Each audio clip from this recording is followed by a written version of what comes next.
What's going on, everybody? Welcome back to the Hardworking Happy Hour. My name is Sean. And I am Catherine.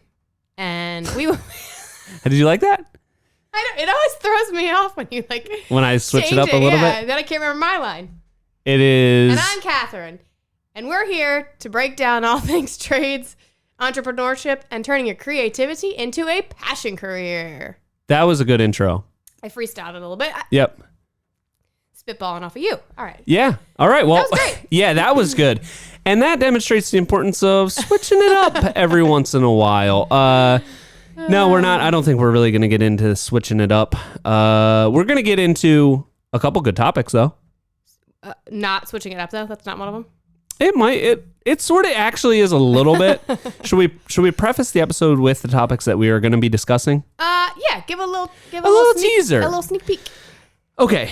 Number one, we're going to be talking about funk busting. Busting through mental funks. Yeah. And number two, what we're going to be talking about is sometimes in business, you can get into a comfort zone of a type of project or a type of client or whatever it is. A flow. And then you get really comfortable. You get good at that. But you want to get to that next level. You have to, again, bust through that and then get to the next level. And you're kind of breaking away from that comfortability. This episode's all about busting. We're busting through. We're breaking down barriers. Yeah, is what we're doing here. You said bust twice. I don't know. Yeah. Well, so that's what we're gonna get into. It's gonna be really good. It's gonna be exciting. And you know what? I also have to say. What? I feel like we're starting to get a flow on this whole podcast thing. You think? I think that we kind of are. 46 episodes in, and we're finally. I think we're starting to hit our stride. I think we are. All right. I think we've got a nice format figured out here. Yeah. Because each week we're like, what are we going to talk about? And then I just think, what are the things that we're going through right now? It's true. That we can talk about. Yeah. You know, it's different every week. We're always going through different things. Yeah. Every business owner is. That's true. So I think we're doing a good job. I think so. So something to think about. That, we talk about topical things, what's going on with us. This past month, we've talked about funks a couple of times. Have we? Yeah. So maybe we will bust out of this funk, and then they'll bust out with us. Everyone will just... We'll be getting out of this funk together, everybody. Okay, but before we get into that... Drinks. What'd you get for us? I got peach margaritas.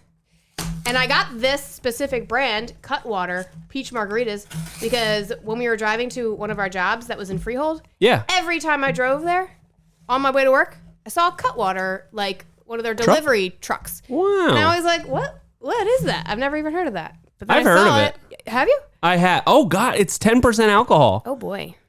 Oh, nice. Geez. That's exciting. Okay. But yeah, I never saw it in a store, so I thought... Yeah. What a time to try it. What a time to try it, and what a time to be alive. What a time to be alive. I'm trying to get my finger in there. Okay. There. Oh, it smells nice. It's good. Yeah, you always want to... You always give it the sniff you give test, it a nice sniff. Okay, right, cheers. Happy Friday. Happy Friday. Oh. Delightful. Not bad. You can taste that it is pretty strong. Yeah. So definitely can. We're going to want to go slow on these. Or maybe not. I don't know. We'll see how this episode... It's going to greatly affect how this episode goes. I think each one of these... The speed these at which has, we drink these. I think that this means that each one has 2 shots of tequila. So nice. That's pretty cool. 2 for 1. That's pretty cool. That is pretty cool. All right. Let's get into the episode here. What should we start with? Funk busting? Yeah, let's start with that. Okay, so I've been thinking about it a lot. Yeah. I've been in a little bit of a funk lately. Did you notice? You noticed?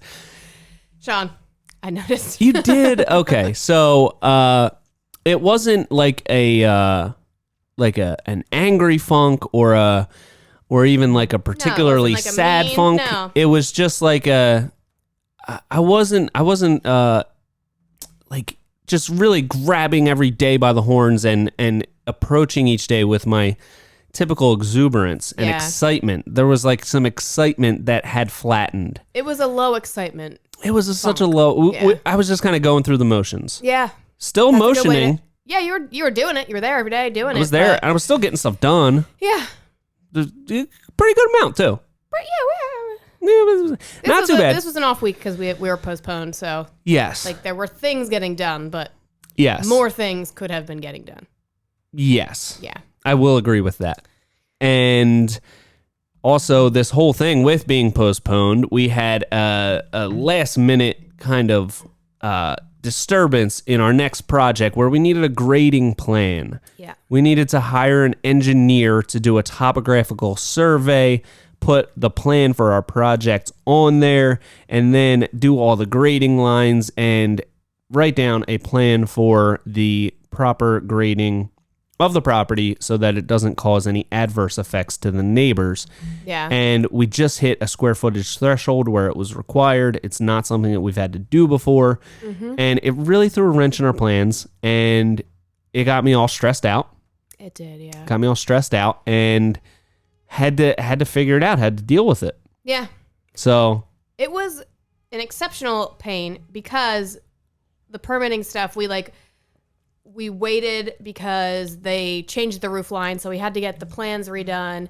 So we were Yeah. delayed on the permit, and then the house that we're doing this at is in the same development as the one that we were just on, and that one didn't need a grading plan. So yeah. it didn't even cross our mind that this could throw a wrench in the plan until it did, and And here we are. here we are. But what did we do? We got through it. We got through it. We're almost through it. I actually just picked up the completed grading plan today. We found a great engineer that was very accommodating because normally they take like 3 to 4 weeks to do this kind of stuff. And they accommodated it pretty quickly. Yeah. And, it's a learning experience. It definitely is. It's a learning experience, and you're always going to have those, Definitely. especially with the zoning You're not departments. learning, you're not growing. That's true. Every Yeah. zoning department's different. They have like yeah. so many different stipulations. It's like, I thought this was America. What, am I wrong? I feel like there's got to be something different. But maybe do like statewide regulations or something. Like it doesn't make sense that everyone has to know every single town's. It's annoying. It's horrible. It's so horrible. And there's so much red tape. Like I said, we're working in this town. We just built a deck the exact same size pretty much. And now they're like, no. And the person whose house it is, they said that they did the same thing to somebody else who was putting in a pool. Like one neighbor, it was fine. And then the next person's pool was like they made them jump through hoops. So I feel like it should be a state regulation. I think that would make it a lot easier for the and the contractors. statewide regulation, maybe it should be national. And it should be, you get to do whatever you want on your own property. I thought this was America. Yeah. Am I wrong? Well, yeah. Can I get an amen? Sure, this is America and you should be able to do whatever you want. But I do understand the point of a grading that plan. makes Like sense. you can mess up your neighbor's house and stuff if it's not graded properly. And Well, you, then it's on flood in them there. to cover their entire property with concrete and direct the water to their neighbor. It's all about passing the buck along. Oh, that's what This country was built on. It's true. All right. Well, so Anyway, back to your funk. back to my funk. I will say, I think one of the things that busted me through my funk was you came in yesterday with quite an exuberance. Yeah. It was really a high vibe day for you. Very high vibe. Like almost suspiciously high vibes.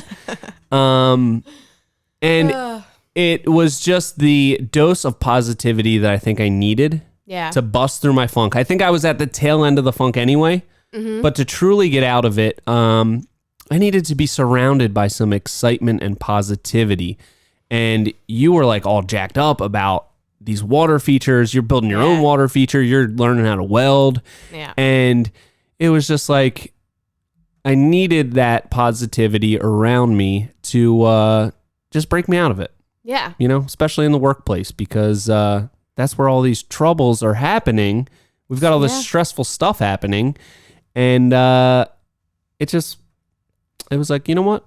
There is a lot to be excited about. Yeah. So many things to be excited about. I can't are. be moping around here just going through the motions because we got a world to change. We got stuff to do, man. We got stuff to do. So no time for I wish that. I had considered that earlier. The whole low vibes generate other low vibes, but They do. high vibes, Counteract low vibes. yeah. They I hadn't can considered change that. Usually when you're in a low vibe, I mean, I am one to vibe. I'm known to vibe check people and Really? Didn't know that. Didn't know that. ask personal and professional and try to bust you out of the funk. But mostly I'm just annoying about it. Yeah. And then I get salty and I'm like, God, he's being so crabby over there. Now I'm crabby. Yeah. But I am so jazzed up about these water features and building one. And I'm still just riding this high about this whole plan that I have in my brain about this. Yeah. And I hadn't even considered that. Your low vibe was not even touching how high my vibe was with excitement. Yeah. And then I was so happy to hear that you were finally busted out of your bad vibe. Yeah. Yeah. So I wonder if in other workplaces, if people feel like so affected by other people's vibes. Like, I feel like we in have most, such a small crew that I feel like there's only a couple of us. So if somebody's down, we all know it. yeah. You know? Maybe in like bigger And especially with us, because we work in like a 20 square Yeah. foot van. It's true. Uh, There's no escaping vibes there. there's no escaping vibes, and vibes are contagious. And I feel like maybe a lot of They are. workplaces just operate on low vibes. They just standard low vibes. It's just standard. Yeah. It's almost like, what are you so happy about? This place sucks to work at. What's wrong with you? We're going to do drug testing on you. Yeah, but I think that's important to think about because there's always stressful stuff going on. Yeah. It's the weather's getting colder. It's getting dark earlier. Yeah. All Whoa. this stuff that can really affect It's your mood. amazing. I've been on this earth for, how old am I? 34. I've been on this earth for 34 years, and I'm still, when it gets darker out early, I know it's coming every year, and it's still like, It's so dark and sad. whoa, it's so sad. I have It no, is. it's dark at 4:30, and I get home from work, and I'm like, well, might as well go to bed now. It's like 7 o'clock. Yeah, That's so depressing. it is super depressing. Okay. I think we've covered the vibes enough. What do you think? You got anything else to say Yeah. on vibes and my funk? No, I'm glad that you've worked through it. I'm sorry that you were in a funk. I'm That's sorry okay. that we've let ourselves get to a point where we were in a pickle. So then we were in a funk. Yeah. But also, I do want to point out, which the YouTube video is going to be dropping this Sunday. We did a very special It will project be dropping yesterday yesterday. for the people that listen to this because Everyone this will- comes out on Monday. Right. So everyone can go watch the video. So I can even say what it is. Yeah. We built a patio oasis for Sean's mom. We surprised her, and it was so nice and lovely. And I feel like that also kind of helped turn around your mood I think when so, she yeah. was, maybe not while we were building it, but when you saw her reaction, it was very, very nice. So It was. She was really happy. she was so happy. And it turned out to be a nice thing because I've wanted to do it for her for a long time.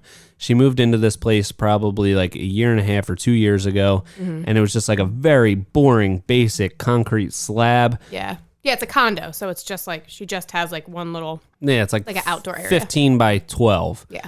So I told her I would do something for her. We would renovate it a little bit. And we've just been like so behind and so busy. And it's just when we needed like 3 or 4 days in a row to have everybody there, have some scrap material, like all that kind of stuff needed to line up. And it just so happened to line up now because of this delay. And she was on vacation. Yeah, it just worked out that way. It worked out perfect. So, yeah, she was super happy about it. Yeah, It was nice. It was really sweet. It was really nice. So, Yeah, so go check out the video if you want to see some high nice, vibes. heartwarming vibes. Yeah, that did help me bust out of the funk a little bit as well, I think. When she came home and she was so excited. That was nice. Cried a little. She was so excited. She did. That's so nice Yeah. when people like cry happy tears. So I think so. that was Yeah. nice. This is very nice of you, Sean. Thank you. I appreciate it. You got anything else on vibes? No, I think that's good. I think Okay. that's good. All right, next topic. Yes, sir. Next topic. Okay, please. now we transition into our next topic, which is, do you know what it is? What? I told you The about it. thing that you Remember? teased. So, okay. Yeah, you explained this very nicely earlier. So You want me to do that again? do it again. Yeah. Okay. Me and Ant were talking today before we left the job site about what we can do to get better for next year and how we can be a little bit more efficient, how we can carve out our own roles where each person is kind of taking on a part of the business themselves. So really like giving Ant some more responsibilities on like leading the charge on everything that is building. Like he is in charge of it. He calls all the shots. He makes the plan for how we're going to attack things, everything like that. And he does that for the most part, but it's not like carved out in stone right now, like very specifically. But that's what we want to do. We want to like designate him in this very particular role where he is in charge of that. So that's like one of the things that we were talking about. And it made me realize because Max loves watching our YouTube videos now. Yep. Every time that we turn on the TV, say, what do you want to watch? And he just says, dada, dada.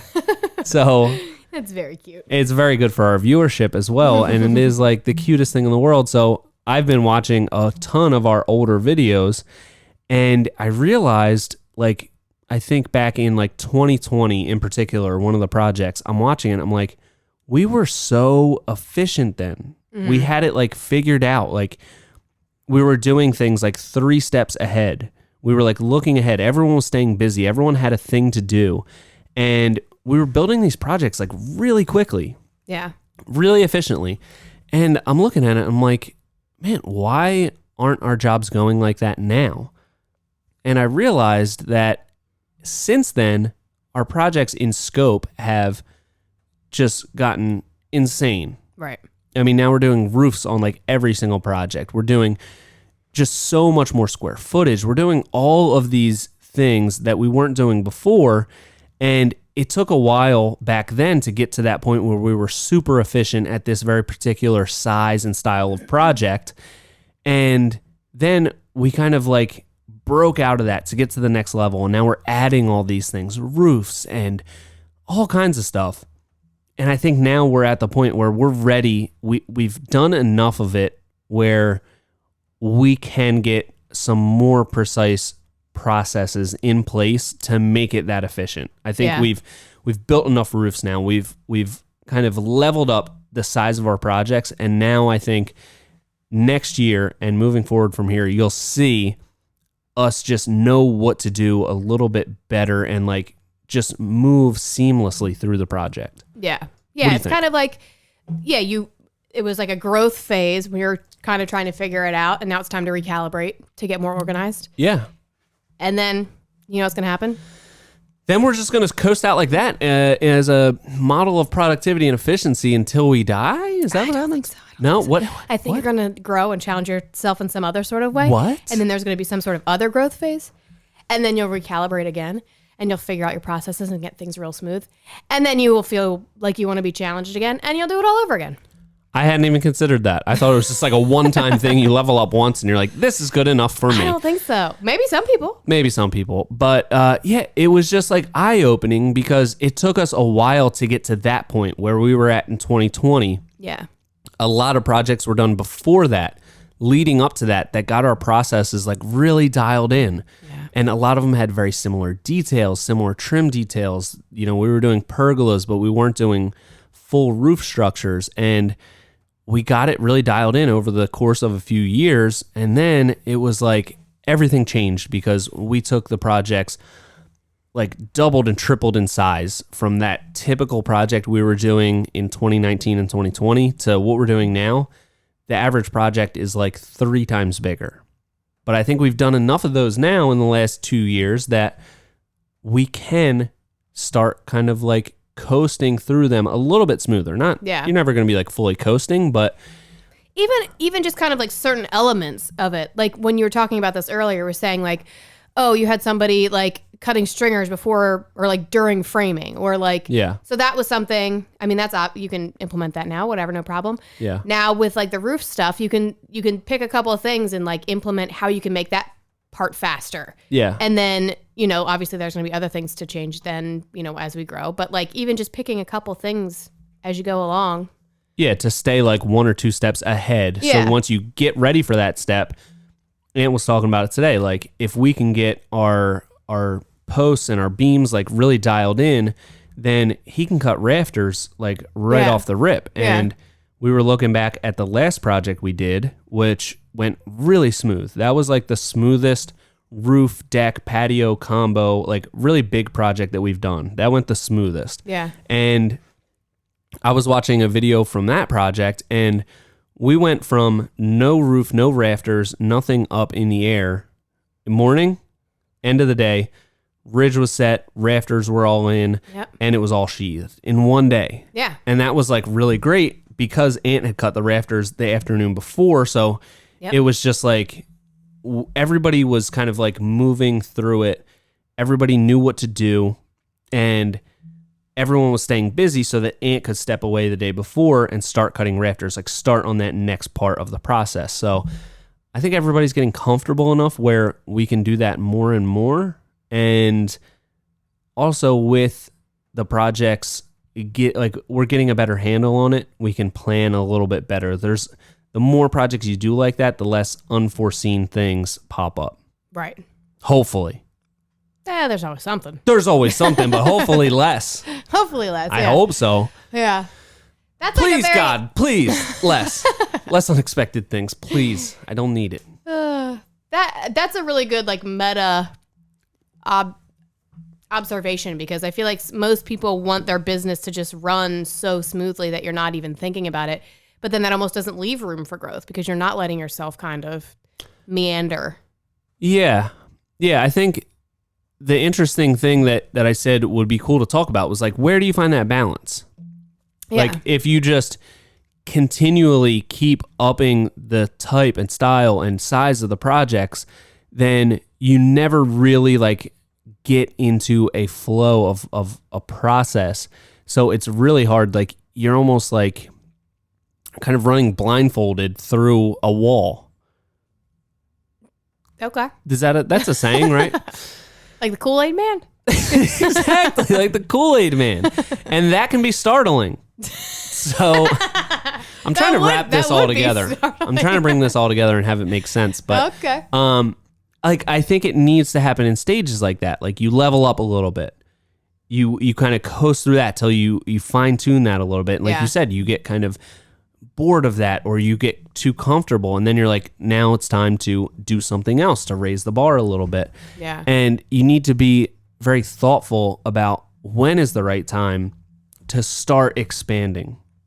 Yeah. You know, you can't just like expand because you haven't like mastered the fundamentals of the step before, and it's harder to like grow upon that. Like you need to have those building blocks in place to build upon, and I think it just lessens the chance of catastrophic failure down the road. What, like if you go way too hard at first? Yeah, like if we started in, say, 2017, we went from building just pretty, at least compared to now, fairly basic decks and patios. Mm-hmm. And then within a year, we went to doing $500,000 backyard installs with pools and pool houses and roofs and water features. It's like you haven't mastered those fundamentals enough that when you do make mistakes, you're going to make it on this huge project with huge consequences. Yeah. So I think you need to like take baby steps to get there so that you can minimize the chance of those catastrophic things happening. Yeah. I don't know. I mean, that's just my thoughts. Do you think Take at any point, salt. yeah, do you think at any point you're going to want to do that kind of like leveling off, plateauing? Do you think you're going to be like, man, I'm 65. I got all these kids and maybe grandkids at that point. I don't know. I kind of want to coast. Do you think that that's like part of you as a person that's going to constantly want to level up? That's what I think. I think I've always been that way. Yeah. For the most part. I don't know. That's a tough question because I feel like if you talk to a lot of people that are in that mindset of just like, I'm older now. Now I just want to coast. They would probably say in my 30s, I never would have expected that for me to be in this position where I'm not like grinding to get to the next level or trying to, you know, create something new and bigger and better. But I really can't see it. I think I just love that process of learning and achieving new and higher goals and then setting bigger goals after you get to that point. I think like if you lose that part of life, then like what is there to do? You know what I mean? Like just sit around? I don't know. Yeah. Existential crisis maybe is happening. I don't know. Could. But some people like just work a job and they're like, I already got my plans for when I retire. I'm getting an RV and I'm going to drive the RV around or whatever. Yeah, it's true. Like, I can't imagine that. There's nothing wrong with that. There's nothing wrong with it, Some but people for love me, that. But for you, yeah. no thank you. I need something to like constantly be thinking about. Yeah. You know, I think the You rate, just like to be challenged. yeah, and the rate at which my brain goes, if it's not focused on achieving a goal, I don't know what it's going to be focused on. It's just going to, I'll probably go crazy.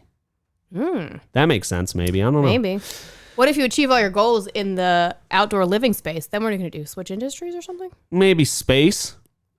I don't know. Space living. Outdoor space living. Yeah, maybe. Maybe at that point, there will be people like In space, living up there. possibly. You're like, all right, well, now I got to figure out how to build a deck in zero gravity. That would be cool. This episode's getting squirrely I know. in a weird way that I don't feel like it's been squirrely before. Hopefully everyone's enjoying it. Yeah. Yep. So what do you think about that? What do you think our next what do you think our next year is gonna store for us as far as perfecting where we've gotten so far? For us? What's in store for us? What's in the store for us? We're going shopping. We're going shopping for experiences in workplace stuff. Yeah, what do you think? What do I think is in store for us? I think that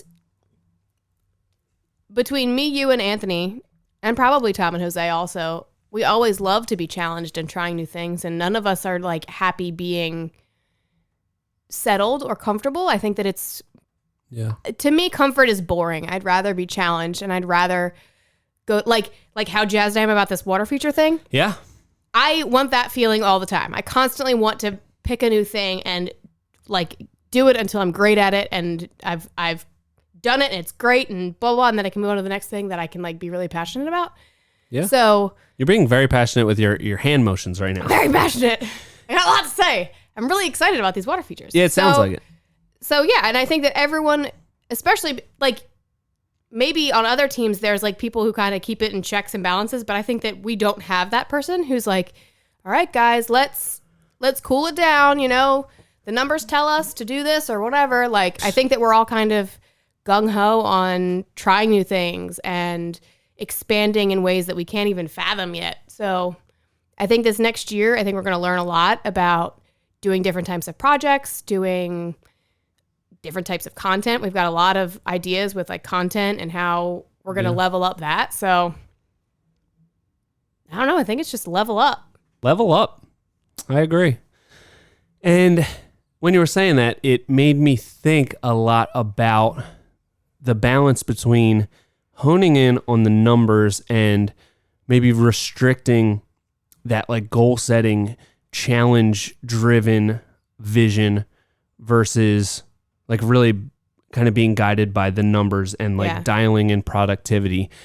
And I think obviously that's really important to a great extent, is knowing your numbers, dialing them in, figuring out your costs, making sure that you're profitable, trying to increase efficiency and all that kind of stuff. But I think sometimes people are so focused on that minutia. Yeah. You like that word? I do like that word. Great use of it. Thank you. They're so focused on the tiny little details that they miss chasing after the big opportunity. Yeah. You know what I mean? I would rather be a little bit sloppy with our numbers, chasing after the big vision. Yeah. Because you kind of can't do both. I mean, we're trying to dial in our numbers and our efficiencies and our processes as much as we can, but I don't want to be trapped by that when we see an opportunity to like level up the business in a huge way. And I think you kind of need at least some sort of a balance, but I think you're always going to teeter one way or the other. And I always want to teeter towards chasing that huge opportunity. Yeah. Because I don't know, it's more exciting.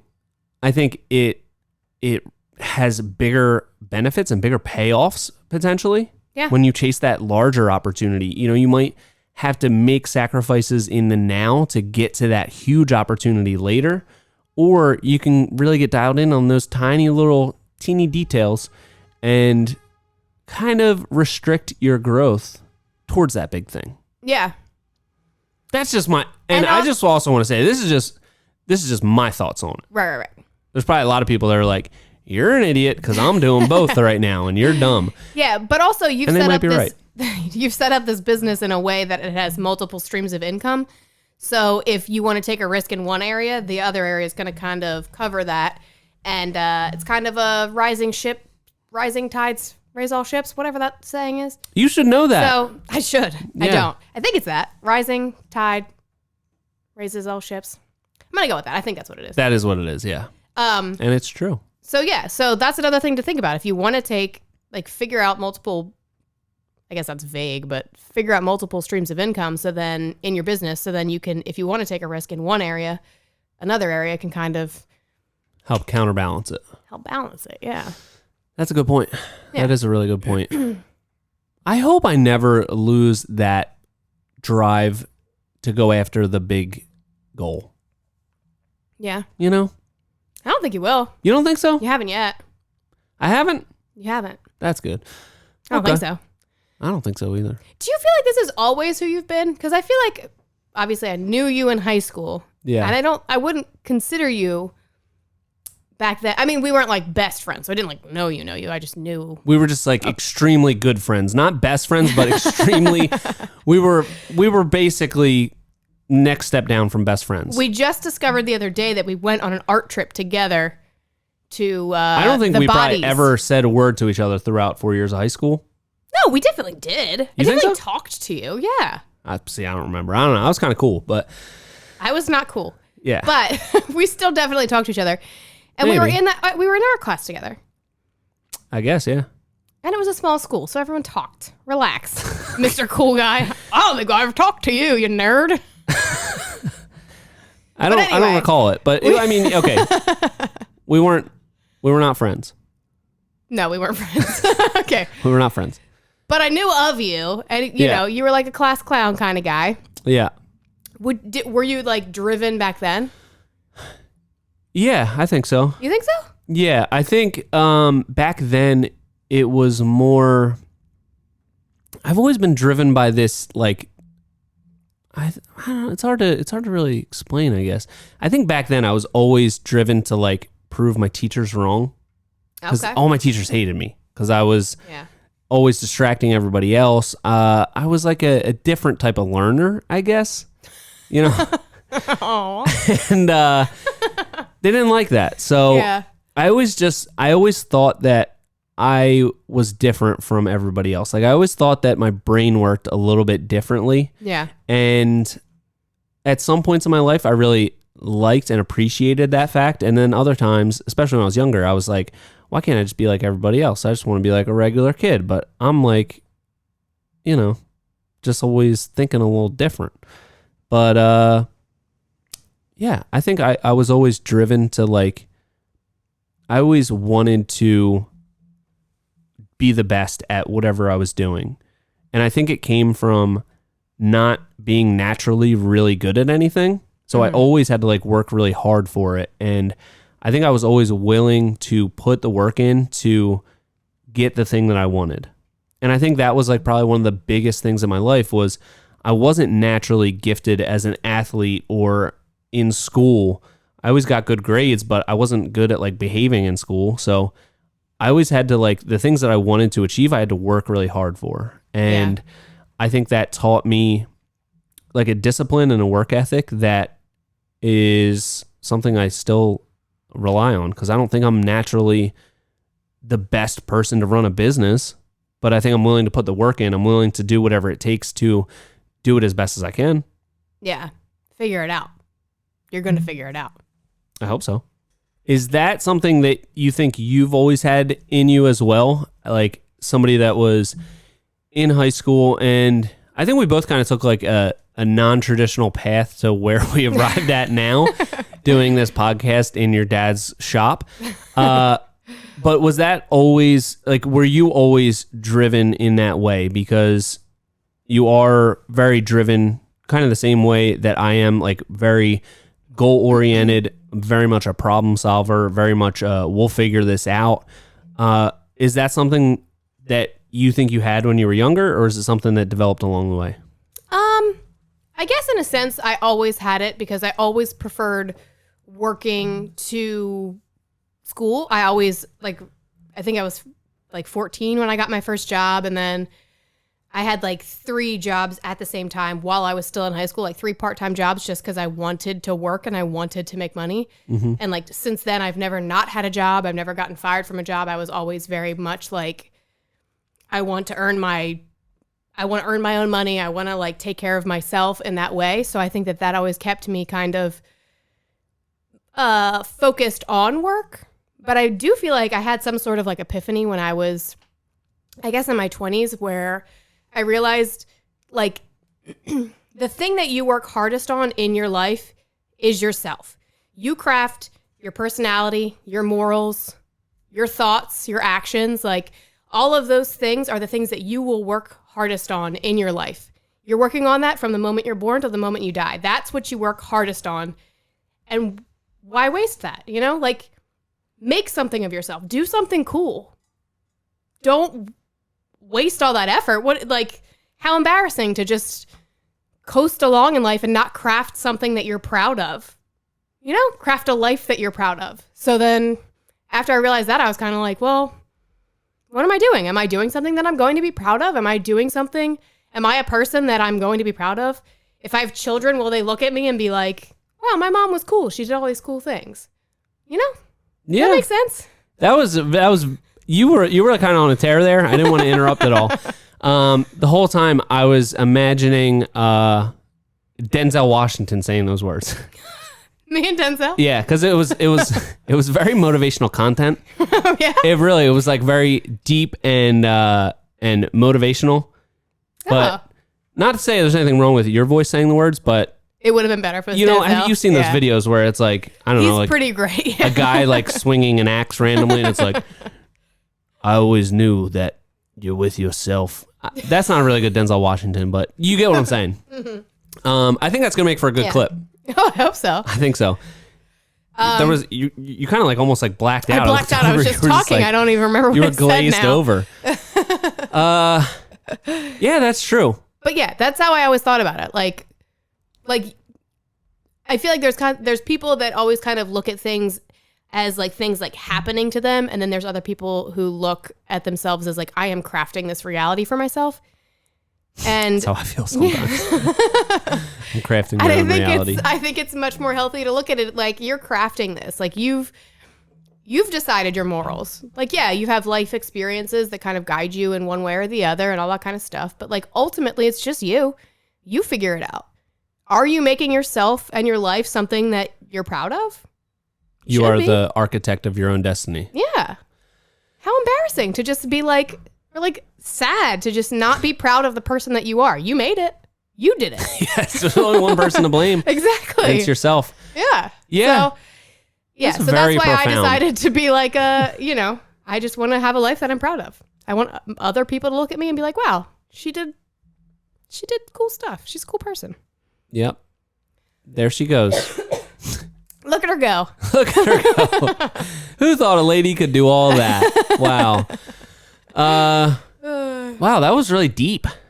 Sorry, too deep. This episode's getting real. It is getting squirrely in a way, in an unexpected way. In like an existential, like kind of spacey way. Yeah. I hope you like it. Because this is what we're serving up right now. This is just how we're feeling, I guess. Yep. Okay. Is that kind of, are we done with I think that's all I wanted to say, so yeah. All right, I guess we're done with the whole leveling up versus staying comfortable kind of aspect to this conversation. One thing I wanted to mention, I've been so into audiobooks, obviously. We've talked about it so extensively. Yeah. I think that might have contributed to my funk. I think the amount or the type of audiobook that I listen to on a daily basis will greatly kind of affect my mood. Yeah. It does. So that's true. Like probably a month ago, I was listening to a political book.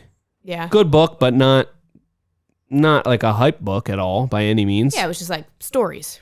It was like stories It was a and memoir. like it was a actually. memoir, and Yeah. it's kind of just like that. We're all kind of screwed a little bit. It had that No. overall tone, Did it? sort Oh, of that's a sad. little bit. All right. And then read or listened to David Goggins' book, which I guess some people find motivational, and I guess I sort of do, but it's also presented in a way that's like so graphically intense Yeah. that it wasn't like a happy type of motivation. It was kind of like a, wow, I don't know, this guy's crazy or something. I don't Yeah. know. It threw me for a loop, so I didn't know what to make of those that. guys, I feel like I need to know his weakness. And I feel like they always like slip in some sort of like manufactured weakness to that to like humanize the people. Like, I'm allergic to lettuce. Yeah. Or like, I had this one misstep in life and that really shaped who I was. No, I need to know that you don't return the carts to the corrals when you go shopping or something I like don't that. do it. Like you don't. Nope. Oh, Sean. Horrible. Straight I've to earned the jail. right. No, I've earned the right. You don't return the carts to the cart corral? I actually do most of the time now, but sometimes Okay. I don't, and I don't feel bad about it because I was in that brotherhood. I was a cart boy. I was a cart boy. I've earned that right. No, you did not. Yes, I did. No, what if your cart hits somebody's car? Carts be acting wild these days. I don't know. I didn't do it. That's The cart did. rude. These carts got a mind of their terrible. own. Sean, I think differently about you now. That's terrible. I actually hold the record for most carts pushed at once at Wegmans in Mount Laurel. I didn't know you worked at Wegmans in Mount Laurel. Certainly did. That really full circle. When you take Yeah. Max there on your little Sunday trips, do you like tell him all about it? Not really. He's like too young. He doesn't understand. But I yet. see old coworkers there sometimes. Do you? Yeah. Oh yeah. Oh, that's funny. They're like, there he is. He pushed the most carts ever. 107. Do they like give you some sort of like, ceremony when you come in, like some sort of medal or? I sit on a chair They and then clap. they gather around me in a circle and they hoist me up on the chair. Amazing. Yeah, it's pretty cool. That's pretty cool. Yeah, I pushed 107 carts at once. That's actually like a shocking amount. It's so many. I know. I didn't know if I could do it, but I did. So there's that. Why are we here? Oh, with those kinds of the hype books like David Goggins, Yes. which he's an incredible person. Yeah. All of the stuff that insane. he's done is absolutely amazing. So I'm not trying to discount that. But like everybody has a weakness, and I need to know what his is because it's not just like, oh, I'm allergic to peanut butter or whatever his manufactured weakness is. I need to know. I need to know what the thing is. What is it? Yeah. Huh. What's your anyway. biggest weakness? So many. I don't know. Oh, okay. That I annoyingly vibe check people on the daily. Yeah, and the belching. The belching. We're I back do to the burp belching. a lot. Yeah. You should get that checked out. Something's amiss. But yeah, so the yeah. audiobooks. So now I'm listening to an audiobook, which is actually a free included one on Audible. It's called The 6 Habits of Growth. Ooh. And it's by, let me see, I kind of feel like I read that Brendan Bouchard or something. one. Okay. He's like a, life coach, motivation type of, he's got a bunch of books that are like that. But I like this one a lot because it's very short and it's like kind of more to the point. It's not like these ridiculously long, drawn out like examples of why this is a good thing and it affected this person out in whatever this way. It's like concise and to the point. I think the total book was like 4 hours long, which in audiobook terms is pretty short. That's pretty sure, yeah. And it just goes through these 6 habits, and like there was all of these like really good reminders in it to like stay focused, to stay present with your goals and your daily habits to get to those goals. Yeah. Like looking at things like exercise not as a means to an end, but as a part of your life. Yes. Like do it because it will make you feel better that day that you do it. Not Yeah. like so that you can be in shape 6 months from now or so you can be ripped on the beach. It's like do it so that it makes you feel better today. Yeah, but what if your goal is to get ripped? Well, everyone's goal is to get ripped, Catherine, but you can't solely focus on that. Oh, that's a bummer. Okay. Yeah. Of course, that's everyone's goal. Everyone wants to be ripped, but it's so hard. It's hard. I think I'm going to join a gym. I think I've come to that point in my life. Okay. You've been saying that for like 2 years. No, I haven't. For like a year since you started working here. Have I? You've been saying it a lot. Oh, Like, I think I'm going to go to Riverbend Gym at 5 in the morning. Yeah, 5 in the morning. 5 in the morning. I got a gym at my house. It's called the Dojo, and that's all I need. I know. Well, some of us have other stuff in our garage, so we can't make it into a dojo. You can do it in your dining room. This is neither here nor there. Okay. No one Sorry. cares about this home gym setup bickering that we're You're right, doing you're right now. But I just wanted to I mention feel like that we book. do bicker a lot more. You think so? I do feel like that. I mean, when After a year and a half of working together Yeah. now, we bicker a lot.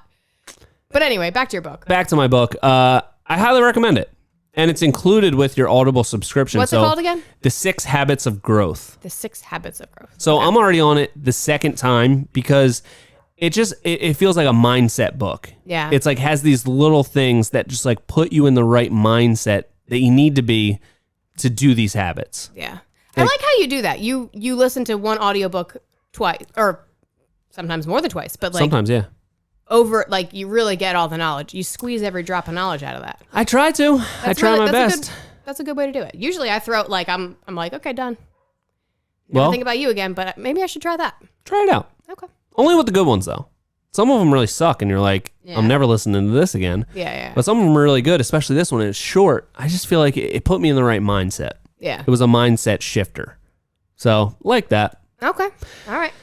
Well, shameless plug. If you would like a free audiobook, Oh, yeah. click the link that will be in the show notes. I will add it to our link tree on our Instagram or wherever you view this as well. So you can click the link, get a free audiobook. Bing, bang, boom.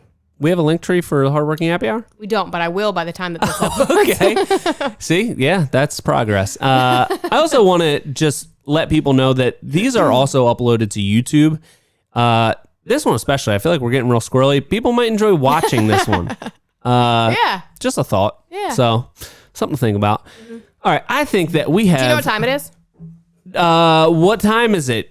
You must mean an actual time. You must not be talking about the secret question. It's time for the secret question. Time for the secret question. All right, I went first last week. Your turn. You're not tricking me again. You go first. Okay, my I friend. actually did think of you? a really good one Okay. as I was walking up here. Okay. Okay. Walking up here. Yeah, walking up the pathway to get into the shop. Oh, okay. Go ahead. Yeah. Any other questions? No, you didn't walk here, so I was confused, but that doesn't make sense. I walked here from my Into truck. the building, yes. Okay. Into this building. Got it. Okay. What is one thing that you learned from your parents that you have like a habit or a characteristic that you have incorporated into your life and has become ingrained into you? And what is one from your parents that you feel like you specifically rebelled against and don't do? Oh gosh. Okay. Whoa. Loaded question. It is. I thought that was a pretty good Yeah, one. that's a good one. This is a loaded question. There's so many things. I'll start with let's start on the negative and then we'll go to the positive. The thing that Okay. I've rebelled against is I will say that my parents are very cautious people. They taught me to be very cautious, Okay. and I am the opposite. I wild out because I decided I don't want to be cautious anymore. Were you cautious as a child? I think I was. I was like my sister is like very strong-willed and opinionated and loud, and when I was a child, I was the opposite. Like she would be like, "Shut up, Catherine, I'm talking," and I'd be like, "All right, whatever." She got it.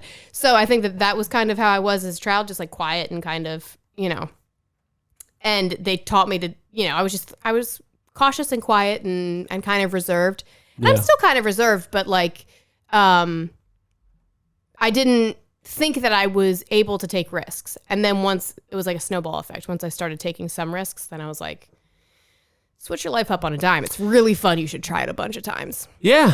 So Okay. that's definitely the one that I rebelled against. I am not cautious. I think caution is boring now. Caution is Yeah. not a way to live your Throw life. caution to the wind. Throw caution to the wind. Yeah. The things that my parents, what they instilled in me, so much. I'm such a mesh of both of my parents. They're such wonderful humans. Well, give us something. I would say that I have my dad's inability to like sit still, but in a good way, and create things. Like I can't just go home and like comfortably like sit around. Like I always have to be like tinkering or doing something. Or he's like the most creative person I know. He's like we're in his shop right now and I'm looking around. There's like a model of a boat that's half done right now that he's working on. He's making a model of a boat. That's awesome. There's like all sorts of things. Like he's just a tinkerer. That's what he did. He would come home from, he had his own business. So he was already like building that. And then he'd come home and he'd create something else every night. Like he was always doing a bunch of different things. And I think that mentality has always passed down on to me. Like I have to, if I'm at my house, I have to like be painting something or making something or, you know, trying a new recipe for dinner or like whatever. I have to be doing something. Like sitting and doing nothing is just not part of me. So I guess that. That's and from my mom, like my mom is just like a joyful person. And I feel like I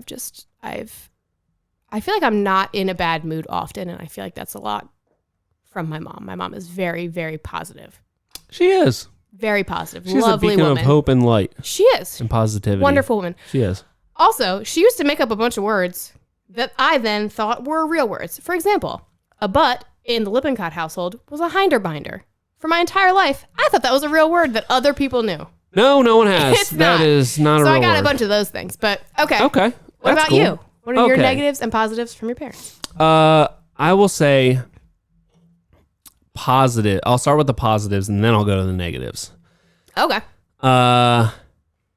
Okay, positive. So from my mom, I think I got she has like, if you tell her that she can't do something or she's got to like fight the power, she will. And she will like just not stop until she's like very, very strong-willed, determined. Fueled by vengeance. Love that. She is a little bit probably fueled by vengeance. Like try to get in her way and she will take you down.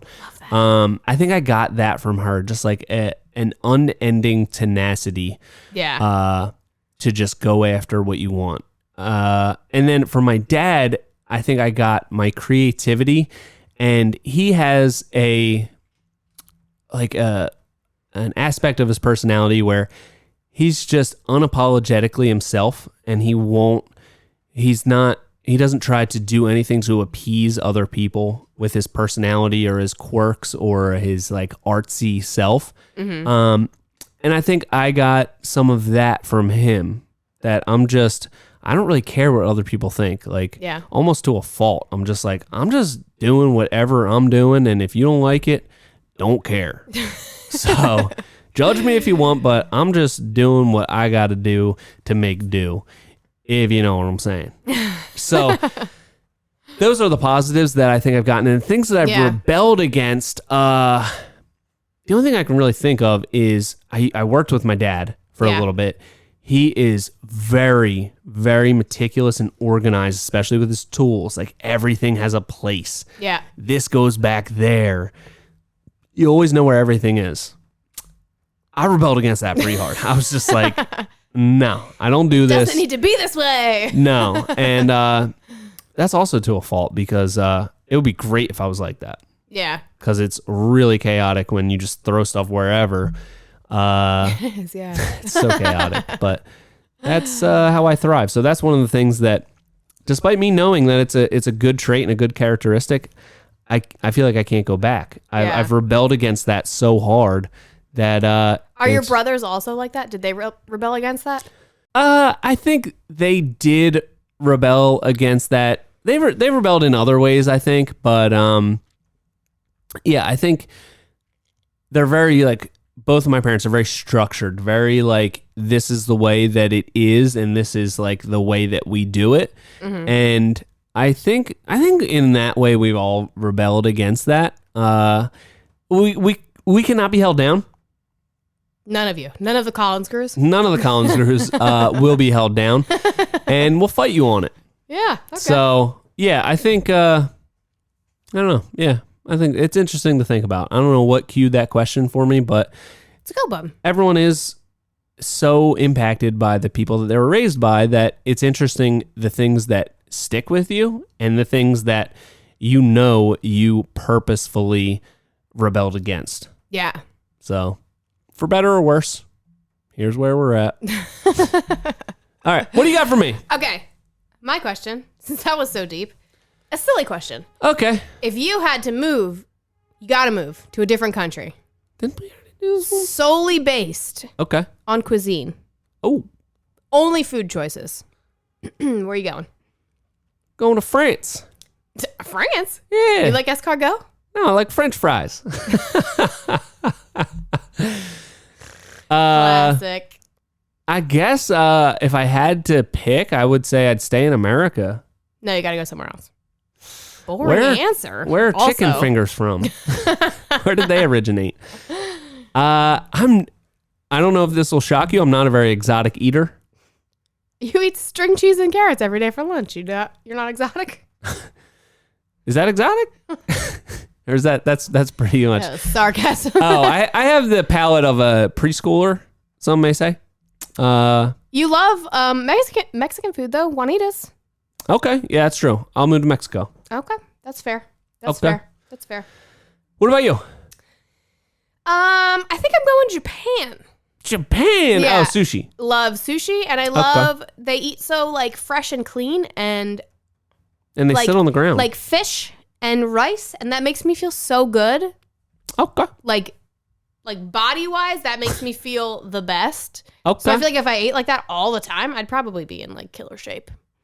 Okay. It goes back to the vanity thing. Probably vanity, yeah, Okay. probably vanity. But Interesting. also energy levels. I feel like that's a good healthy way to live.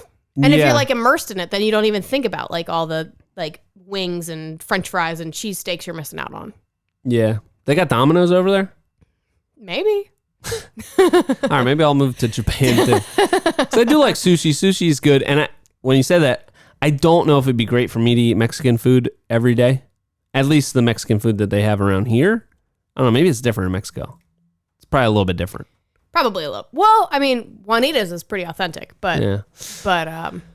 yeah, I could eat that every Probably day. Okay. What would be the last place you would want to go?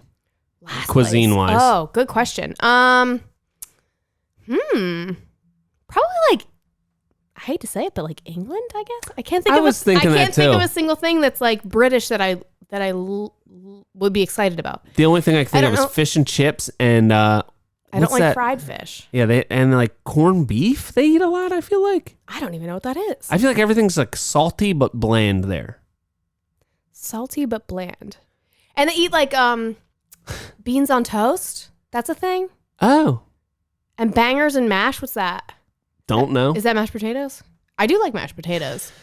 Mashed potatoes are good. But yeah, I can't. It's not that I have anything against them. I just can't think Sounds of like it. anything that makes me pro them.